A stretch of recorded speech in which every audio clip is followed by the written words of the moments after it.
நண்பர்களுக்கு வணக்கம். இன்னைக்கு நம்ம பார்க்க போற டாபிக் என்னன்னா, அஞ்சாஸ் பவர் தண்ணி மோட்டார். நிறைய பேர் வயலுக்கு யூஸ் பண்ணுவீங்க. அந்த மோட்டார்ல வரக்கூடிய ரோட்டார் ஷாஃப்ட் தான் இது. இந்த ரோட்டார் ஷாஃப்ட்ல இந்த இடத்துல வந்து பாத்தீங்கன்னா இந்த மாதிரியான புஷ், ஒன்னு பிராஸ் புஷ் இல்லைன்னா வந்து பாத்தீங்கன்னா இந்த மாதிரி ஸ்டீல் புஷ் ஓடும். இந்த புஷ் எதுக்கு ஓடுதுன்னா இந்த மாதிரியான ரோப்பு, அதாவது மோட்டார் பக்கம் ஏர் வராம இருக்கிறதுக்கு இந்த ரோப்பை வந்து பாத்தீங்கன்னா அரெஸ்ட் பண்றதுக்காக தான் இந்த புஷ் கொடுத்திருப்பாங்க. இல்லைன்னா ஷாஃப்ட் தெரிஞ்சிடும்.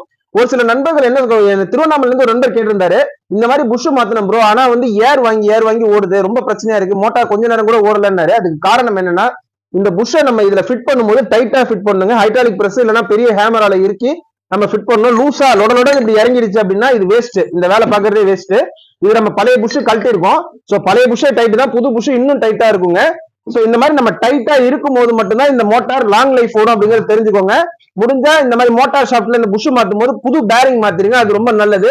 இந்த மாதிரி இன்ஃபர்மேஷன் தெரிஞ்சுக்க மறக்காம நம்ம சேனலை சப்ஸ்கிரைப் பண்ணி ஃபாலோ பண்ணிக்கோங்க. மீண்டும் நல்ல பதிவு பார்ப்போம்.